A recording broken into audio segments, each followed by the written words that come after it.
తునికి పండు అలియాస్ అమర్ఫల్ ఒక అద్భుతం.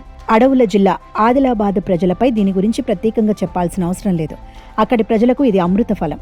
వేసవి కాలం వచ్చిందంటే చాలు ఈ పండు కోసం అక్కడి ప్రజలు ఎగబడతారు. అమర్ఫల పేరులోనే అమరత్వం ఉంది. దీని విశేషాలు కూడా అంతే గొప్పగా ఉంటాయి. వేసవి కాలంలో ఆరోగ్యాన్ని ప్రసాదించి ఆయువును పెంచే పండు కావడంతోనే దీనికి అమర్ఫల్ అన్న పేరు వచ్చిందని చెబుతారు. దీనిని అడవి సపోటా అని కూడా పిలుస్తారు. చూడటానికి చిన్నగా ఉంటూ తింటే చిత్రం విచిత్రంగా అనిపించే ఈ పండులో పోషకాలు పుష్కలం. ఈ పండు పైభాగం గట్టిగా ఉంటుంది, లోపల మాత్రం గుజ్జు చాలా మెత్తగా నాజుగ్గా ఉంటుంది. అందులోనే గింజలు కూడా ఉంటాయి. పండు గుజ్జు రుచి కూడా కొంత తీపి కొంత వగరు కలగలిపి స్పెషల్ రుచిని కలిగి ప్రత్యేకంగా ఉంటుంది. ఆదిలాబాద్ ఏజెన్సీలో మాత్రమే ఈ తునికి పండ్లు విస్తారంగా కాస్తాయి.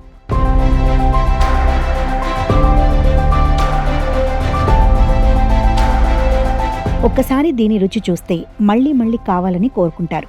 అలాగని ఎప్పుడు పడితే అప్పుడు ఈ పండు దొరకదు. వేసవిలో మాత్రమే ఈ పండు అందుబాటులో ఉంటుంది. ఎన్నో ఔషధ గుణాలను తనలో ఇముడ్చుకున్న తునికి పండ్లు ఏప్రిల్ మే నెలలో మాత్రమే దొరుకుతాయి. అది కూడా ఆదిలాబాద్ అడవుల్లో మాత్రమే లభిస్తాయి. వేసవి వచ్చిందంటే చాలు ఆదిలాబాద్ అడవుల్లో తునికి పండ్ల కోసం ఆదివాసీ బిడ్డల ప్రయాణం మొదలవుతుంది. వీటి సేకరణ పద్ధతి కూడా చాలా ప్రత్యేకంగా ఉంటుంది. ఉదయం 6 గంటలలోపే గిరిజనులు అడవిలోకి వెళ్లి ఈ తునికి పండ్లను సేకరిస్తారు. ఈ తునికి పండ్లలో కార్బోహైడ్రేట్లు తక్కువగాను ప్రోటీన్లు ఎక్కువగాను ఉంటాయి. శరీరానికి కావాల్సిన ఖనిజ లవణాలు ఫైబర్ కూడా వీటి ద్వారా పుష్కలంగా లభిస్తాయి. రోగ నిరోధక శక్తిని పెంచే విటమిన్ ఏ, సి, ఈ ఫలాల్లో సమృద్ధిగా ఉంటాయి.